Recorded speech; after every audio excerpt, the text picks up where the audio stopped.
بسم الله الرحمن الرحيم. الحمد لله رب العالمين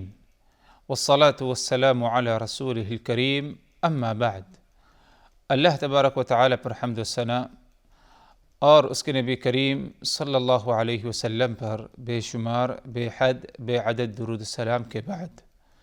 محترم ناظرین، احادیث احکام کے اس سلسلے وار پروگرام میں ہم آپ کی خدمت میں حاضر ہیں۔ السلام علیکم ورحمۃ اللہ وبرکاتہ۔ محترم ناظرین، آج کی اس نشست، اس ملاقات میں جس حدیث پر بات ہوگی، اس حدیث کا تعلق نماز میں ایک اہم عمل سے اس کا تعلق ہے، اور وہ یہ ہے کہ دوران نماز، چاہے فرض ہو یا نفل نماز ہو، نماز میں رفع الیدین کب کیا جائے۔ رفع الیدین سے مراد کہ اپنے دونوں ہاتھوں کو، یدین سے مراد دو ہاتھ، رفع سے مراد اٹھانا، ان دونوں ہاتھوں کو نماز میں کب اٹھائے، کیونکہ نماز ایک ایسا عمل کہ جس میں حرکت کرنا ہر قسم کی اس کی اجازت نہیں ہے، بلکہ سکون اطمینان کے ساتھ نماز پڑھنا ہے، اور نماز میں صرف اتنی ہی حرکتیں کی جائیں، بدن میں حرکت، اعضاء میں حرکت لائی جائے جتنی حرکت کی اجازت ملتی ہے اور جتنا نبی پاک صلی اللہ علیہ وسلم نے کیا ہے۔ تو رفع الیدین، ان دونوں ہاتھوں کو نماز میں کب اٹھانے کی اجازت ہے۔ اس سلسلے میں رسول اللہ صلی اللہ علیہ وسلم سے کئی حدیثیں مروی ہیں، ان میں سے ایک حدیث آپ حضرات کے سامنے رکھی جائے گی، پڑھی جائے گی، اور اسی کی روشنی میں آج کی اس نشست میں کیا ہے تفصیل بیان کی جائے گی رفع الیدین سے متعلق۔ حدیث آپ حضرات کے سامنے پڑھی جا رہی ہے۔ عن عبد اللہ بن عمر رضی اللہ عنہما ان النبی صلی اللہ علیہ وسلم كان يرفع يديه حذو منكبيه إذا افتتح الصلاة وإذا كبر للركوع وإذا رفع رأسه من الركوع رفعهما كذلك وقال سمع الله لمن حمده ربنا ولك الحمد وكان لا يفعل ذلك في السجود۔ حدیث کا معنی اس طرح ہے کہ حضرت عبداللہ ابن عمر رضی اللہ عنہما سے روایت ہے کہ نبی کریم صلی اللہ علیہ وسلم اپنے دونوں ہاتھ کو اٹھایا کرتے تھے اپنے کندھوں کے برابر، جب نماز آغاز کرتے اور جب رکوع کے لیے اللہ اکبر کہتے، اور جب رکوع سے سر اٹھاتے تو اسی طرح اپنے دونوں ہاتھ اٹھاتے اور کہتے سمع اللہ لمن حمدہ ربنا ولک الحمد، اور اس طرح سجدوں میں نہیں کیا کرتے تھے۔ صحیح بخاری صحیح مسلم کی روایت ہے۔ یہ حدیث کا ایک عام معنی ہے، جس حدیث سے یہ معلوم پڑ رہا ہے کہ صحابہ رسول عبداللہ ابن عمر رضی اللہ عنہما نے نبی پاک صلی اللہ علیہ وسلم سے نقل کیا، آپ صلی اللہ علیہ وسلم سے روایت کی کہ دوران نماز آپ صلی اللہ علیہ وسلم کس مقام پر یا کن حالات میں اور کب آپ صلی اللہ علیہ وسلم اپنے دونوں ہاتھوں کو اوپر کی طرف اٹھایا کرتے تھے اپنے کندھوں کے برابر۔ اس کے بارے میں عبداللہ ابن عمر رضی اللہ عنہما نے 3 حالات کا ذکر کیا کہ 3 مقامات پر آپ صلی اللہ علیہ وسلم نماز میں اپنے ہاتھوں کو اٹھایا کرتے تھے۔ پہلی حالت اذا افتتح الصلاة، جب نماز کا آغاز کرتے۔ نماز کا آغاز ہوتا ہے تکبیر تحریمہ سے، تکبیرۃ الاحرام، یعنی اللہ اکبر کہہ کر جو نماز کا آغاز ہے، تو اللہ اکبر کہتے ہوئے اس وقت کیا ہے، ہاتھ بھی اپنے ساتھ کیا ہے اٹھایا جائے کندھوں کے برابر، دونوں کندھوں کے برابر۔ تو نماز کے آغاز کے وقت آپ صلی اللہ علیہ وسلم اپنا ہاتھ اٹھایا کرتے تھے۔ ایک دوسری حالت جس کے بارے میں عبداللہ ابن عمر نے آپ صلی اللہ علیہ وسلم سے نقل کی وہ یہ اذا کبر للرکوع، اور جب رکوع کے لیے اللہ اکبر کہتے، جب رکوع کے لیے آپ صلی اللہ علیہ وسلم اللہ اکبر کہتے تو اس وقت بھی کیا ہے، آپ کیا ہے اللہ اکبر کہتے ہوئے اپنے دونوں ہاتھوں کو کندھوں کے برابر یعنی رفع الیدین کیا کرتے تھے۔ تیسری حالت جس کے بارے میں آپ صلی اللہ علیہ وسلم سے عبداللہ ابن عمر نے ہمیں بتایا اذا رفع رأسہ من الرکوع رفعہما کذالک، اور جب رکوع سے اٹھتے تب بھی جو ہے اپنے دونوں ہاتھوں کو اٹھایا کرتے تھے، اور رکوع سے اٹھتے وقت یہ کہا کرتے تھے سمع اللہ لمن حمدہ ربنا ولک الحمد، یہ کہتے ہوئے آپ صلی اللہ علیہ وسلم اپنے دونوں ہاتھوں کو اور جو ہے رفع الیدین کیا کرتے تھے۔ تو یہ تین مقامات ہیں جن میں آپ صلی اللہ علیہ وسلم رفع الیدین نماز کے دوران کیا کرتے تھے۔ آخری میں اسی حدیث میں عبداللہ ابن عمر رضی اللہ عنہما نے ایک بات کی طرف اشارہ کرتے ہوئے فرمایا وَكَانَ لَا يَفْعَلُ ذَلِكَ فِي السُّجُودِ، اور آپ صلی اللہ علیہ وسلم سجدے میں جاتے وقت آپ رفع الیدین نہیں کیا کرتے تھے، یعنی اگر رکوع میں جاتے وقت، رکوع سے اٹھتے وقت آپ نے رفع الیدین کیا ہے، لیکن جہاں تک معاملہ سجدہ کا ہے تو سجدے میں جاتے وقت یا سجدے سے اٹھتے وقت آپ صلی اللہ علیہ وسلم نے رفع الیدین کا اہتمام نہیں کیا ہے۔ تو اس حدیث میں تین حالات بتائی گئی ہیں۔ نمبر 1 تکبیر تحریمہ نماز کے آغاز کے وقت، نمبر 2 رکوع میں اللہ اکبر کہتے ہوئے جب جائیں تو رفع الیدین کر کے رکوع میں جائیں، تیسری حالت رکوع سے اٹھتے وقت سمع اللہ لمن حمدہ کہتے وقت اپنے دونوں ہاتھوں کو اٹھایا جائے یعنی رفع الیدین کیا جائے۔ پہلا جو مقام ہے کہ آپ صلی اللہ علیہ وسلم نماز کے آغاز میں رفع الیدین کیا کرتے تھے، اگر دیکھا جائے تو اس کی مشروعیت اور اس پر تمام اہل علم کا اتفاق ہے کہ تکبیرۃ التحریمہ کے وقت، نماز کے آغاز کے وقت رفع الیدین کرنا چاہیے، یہ نبی کی سنت ہے، مستحب عمل ہے، نماز کا ایک اہم حصہ ہے، تمام اہل علم کا اس پر کیا ہے اتفاق ہے۔ لیکن جہاں تک معاملہ ہے رکوع میں جانے کا اور رکوع سے اٹھتے وقت رفع الیدین کرنا، اس پر جمہور اہل علم کا اتفاق ہے، کیونکہ نبی پاک صلی اللہ علیہ وسلم کی سنت واضح طور پر جو ہے موجود ہے، جسے عبداللہ ابن عمر رضی اللہ عنہما نے کیا ہے روایت کی ہے۔ رہی بات بعض اہل علم جنہوں نے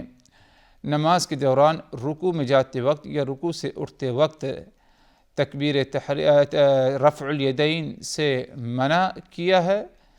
تو اس کا مطلب یہ نہیں کہ ان کے سامنے یہ حدیث یا دوسری آپ صلی اللہ علیہ وسلم سے مروی احادیث نہیں تھی، بلکہ ان احادیث کی مختلف قسم کی کیا ہے تاویلات انہوں نے کیا ہے پیش کیا، جو کہ اگر دیکھا جائے حقیقت میں تو ان تاویلات کی کوئی حقیقت نہیں اور اسے کیا ہے تسلیم نہیں کیا جا سکتا، کیونکہ آپ صلی اللہ علیہ وسلم سے عبداللہ ابن عمر رضی اللہ عنہما نے واضح طور پر کیا ہے نقل کیا اور فرمایا کہ آپ صلی اللہ علیہ وسلم اپنی نماز میں چاہے فرض ہو یا نفل ہو، آپ صلی اللہ علیہ وسلم نماز کے آغاز میں اور جب تکبیر کہتے رکوع میں جانے کے لیے، اور اسی طرح جب آپ صلی اللہ علیہ وسلم سمع اللہ لمن حمدہ کہتے ہوئے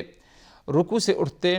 ان تین مقامات پر آپ صلی اللہ علیہ وسلم رفع الیدین کیا کرتے تھے، یعنی اپنے دونوں ہاتھوں کو اٹھایا کرتے تھے۔ یہ واضح طور پر جو ہے اگر یہ حدیث آ چکی ہے تو اب اسی لیے اس کے سامنے کسی قسم کی تأویل کی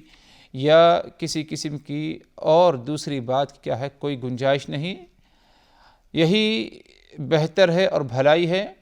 کہ اس حدیث کو یہ نبی پاک صلی اللہ علیہ وسلم کی اس سنت پر کیا ہے اخلاص کے ساتھ اللہ سے ثواب کی امید رکھتے ہوئے اس پر کیا ہے عمل کیا جائے۔ محترم ناظرین، اس حدیث میں اگر دیکھا جائے کہ 3 مقامات 3 حالات کے بارے میں عبداللہ ابن عمر رضی اللہ عنہما نے بتایا کہ آپ صلی اللہ علیہ وسلم دوران نماز رفع الیدین کیا کرتے تھے، لیکن اگر دیکھا جائے تو ایک چوتھی حالت بھی موجود ہے جس کا ذکر دوسری حدیث میں ہے، اور یہ حدیث بھی صحیح بخاری میں موجود ہے، اور اس حدیث کے بھی راوی حضرت عبداللہ ابن عمر رضی اللہ عنہما ہیں۔ جو حدیث آپ حضرت کے سامنے پڑھی گئی اس پروگرام کے آغاز میں، اس میں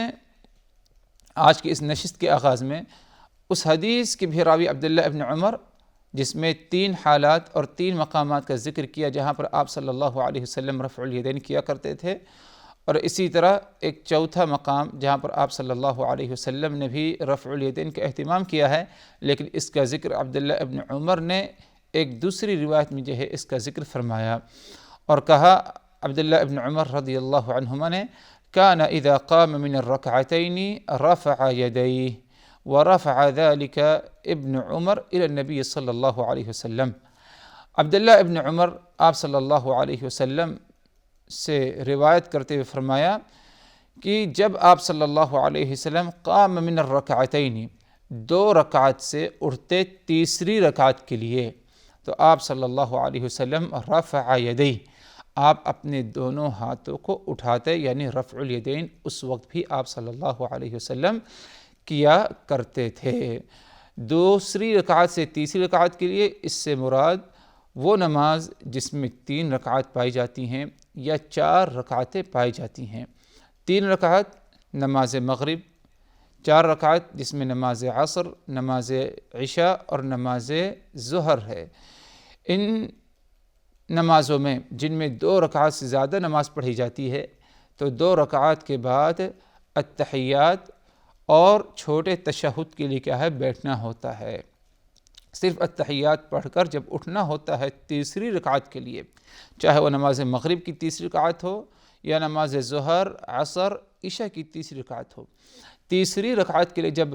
التحیات سے فارغ ہونے کے بعد اٹھا جاتا ہے تو آپ صلی اللہ علیہ وسلم سے اس مقام اور اس حالت میں بھی آپ صلی اللہ علیہ وسلم سے رفع الیدین ثابت ہے، جیسے کہ عبداللہ ابن عمر رضی اللہ عنہما کی اس دوسری روایت سے کیا ہے، ثابت ہو رہا ہے۔ اور اس مقام پر اس حالت میں رفع الیدین کب کیا جائے، اس میں اہل علم کا اختلاف ہے۔ بعض نے کہا کہ اٹھنے سے پہلے جب اللہ اکبر کہتے لگے اسی وقت جو ہے تکبیر تحریمہ کر کے تکبیرت رفع الیدین کر کے اٹھے، اور بعض نے کہا کہ جب کمر سیدھی ہو جائے، کھڑا ہو جائے، قیام کی حالت میں آ جائے اور نیت اپنا ہاتھ باندھنا چاہے تو ہاتھ باندھنے سے پہلے کیا ہے، رفع الیدین کر کے ہاتھ باندھے۔ تو دونوں قسم کی کیا ہے گنجائش پائی جا سکتی ہے، دونوں پر کیا ہے عمل کیا جا سکتا ہے۔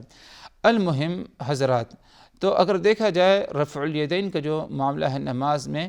اس کے متعلق اگر دیکھا جائے تو 4 حالات، 4 مقامات ہیں جن میں آپ صلی اللہ علیہ وسلم نے کیا ہے، رفع الیدین کا اہتمام کیا ہے۔ پہلی حالت، پہلا مقام نماز میں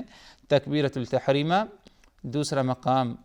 رکوع میں جاتے وقت، تیسرا مقام رکوع سے اٹھتے وقت، اور چوتھا مقام دوسری رکعت سے فارغ ہو کر، یعنی التحیات سے فارغ ہو کر جب تیسری رکعت کے لیے کھڑا ہونا ہے، منتقل ہونا ہے، اس وقت کیا ہے، رفع الیدین کا اہتمام کیا جائے۔ یہ نبی پاک صلی اللہ علیہ وسلم سے ثابت ہے، جیسے کہ عبداللہ ابن عمر رضی اللہ عنہما نے کیا ہے روایت کی ہے۔ یہ اگر دیکھا جائے حضرات، اگرچہ واجب اور فرض عمل نہیں یا نماز کا رکن نہیں، لیکن اتنا ضرور ہے کہ یہ مستحب اور سنت عمل ہے۔ جس نے اس پر عمل کیا اس نے نبی کی سنت پر عمل کیا، اجر و ثواب کو مستحق، اور جس نے عمل نہیں کیا تو وہ ایک خیر اور بھلائی کے عمل سے کیا ہے، محروم رہ جائے گا۔ گنہگار تو نہیں ہوگا، لیکن ایک بھلائی کے کام سے کیا ہے، اس نے اپنے آپ کو دور رکھا۔ اور اگر دیکھا جائے کسی کے ساتھ اگر مجبوری ہے، اپنے دونوں ہاتھوں کو نہیں اٹھا سکتا تو نہ اٹھائے، اس کی نماز ہو جائے گی۔ یا اگر 2 میں سے ایک کو اٹھا سکتا ہے، دوسرا ہاتھ سے معذور ہے یا کوئی چوٹ لگی ہے، تکلیف ہے، نہیں اٹھا سکتا، تو صرف ایک ہی ہاتھ اٹھائے، یا دونوں ہاتھ اٹھا سکتا ہے، رفع الیدین اس کا ہو سکتا ہے، لیکن دونوں ہاتھ مکمل کندھے تک نہیں اٹھ سکتے، تو جتنا اٹھا سکتا ہے اتنا اٹھائے۔ لا یکلف اللہ نفسا الا وسعها، کیونکہ اللہ تبارک و تعالیٰ کسی نفس کو اس کی طاقت سے زیادہ مکلف نہیں کرتا۔ اور اگر دیکھا جائے حضرات، اس میں حکمت اور اس میں کیا راز ہے کہ رفع الیدین کیوں کیا جاتا ہے؟ اہل علم نے مختلف اس کی حکمتیں اور رازوں کا ذکر کیا ہے، جس میں سے بعض اہل علم نے کہا کہ یہ نماز کی زینت ہے، نماز کی زینت ہے، اس سے نماز کیا ہے، مزین ہوتی ہے۔ ایک دوسری حکمت یہ بتائی گئی کہ اس کے ذریعے اللہ تبارک و تعالیٰ کی ذات کی تعظیم ہو رہی ہے، کہ جب اللہ اکبر کا ذکر آتا ہے کہ اللہ کی ذات سب سے بڑی ذات ہے، اکبر ذات ہے، اللہ اکبر، تو یہ اللہ کی تعظیم ہے تو ادھر اللہ کی تعظیم پر کیا ہے، ہاتھ اٹھانا اور اپنے آپ کو اللہ تبارک و تعالیٰ کے حوالے کرنا، یہ بھی اس میں کیا ہے، ایک حکمت کیا ہے، پائی جاتی ہے۔ بہرحال مختلف حکمتیں، مختلف رازوں کا اہل علم نے ذکر کیا ہے، اور اگر دیکھا جائے جن حکمتوں کا یا جن راز کا ذکر کیا ہے، جن باتوں کا، اس پر کوئی مستند دلیل نہیں، لیکن اتنا ضرور ہے کہ دلائل پر اور اسلامی تعلیمات، مقاصد شریعت پر غور کرتے ہوئے اہل علم نے یہ باتوں کو بیان کیا ہے، اور بھی ہو سکتا ہے بہت ساری حکمتیں راز پائی جاتی ہوں جن کا علم ہمیں نہیں۔ ایک مسلمان، ایک ایمان والے کی، جو اللہ اس کے رسول پر ایمان رکھتا ہے، اللہ کی ذات سے ثواب کی امید رکھتا ہے، آخرت میں کامیابی چاہتا ہے، ہر ایسی چیز پر، ہر ایسے عمل پر عمل کرنا چاہتا ہے، اس کی کوشش رہتی ہے جو عمل نبی سے ثابت ہے، تو آپ صلی اللہ علیہ وسلم سے یہ ثابت ہے، تو اس پر کیا ہے، عمل کرنا چاہیے دوران نماز، جیسے کہ عبداللہ ابن عمر رضی اللہ عنہما نے اس کی بارے میں ہمیں کیا ہے، بتایا ہے۔ ایک بات کی طرف اور اشارہ کر دیا جائے کہ جس طرح عبداللہ ابن عمر رضی اللہ عنہما نے اس حدیث کے آخر میں بتایا وَكَانَ لَا يَفْعَلُ ذَلِكَ فِي السُّجُودِ، آپ صلی اللہ علیہ وسلم سجدے میں جاتے وقت ایسا نہیں کیا کرتے تھے، یعنی سجدے میں جاتے وقت آپ صلی اللہ علیہ وسلم رفع الیدین نہیں کیا کرتے تھے۔ اللہ تبارک و تعالی ہم سبوں کو نماز ویسے ہی پڑھنے کی توفیق دے جس طرح آپ صلی اللہ علیہ وسلم نے نماز پڑھ کے دکھایا امت کو، صحابہ کرام کو، اور جس طرح صحابہ کرام نے آپ صلی اللہ علیہ وسلم کی نماز کا طریقہ نقل کیا، اللہ تبارک و تعالی اسی طرح ہمیں کیا ہے، اپنی نمازوں کو ادا کرنے کی کیا ہے، توفیق دے، اور جو کوئی نماز ہم پڑھتے ہیں، چاہے وہ فرض ہو، نفل ہو، اللہ تبارک و تعالی تمام ہماری کیا ہے، نماز کو، صلاۃ کو کیا ہے، قبول فرمائے۔ آج کی اس نشست پر اسی پر اکتفا کرتے ہیں، اور انشاءاللہ اگلی نشست میں ایک اور حدیث جس کا تعلق نماز ہی سے ہوگا، انشاءاللہ ایک اور حدیث آپ حضرات کی خدمت میں لے کر حاضر ہوں گے۔ اس وقت تک کے لیے اللہ تبارک و تعالی کی حفاظت میں، وآخر دعوانا ان الحمد للہ رب العالمین، والسلام علیکم ورحمۃ اللہ وبرکاتہ۔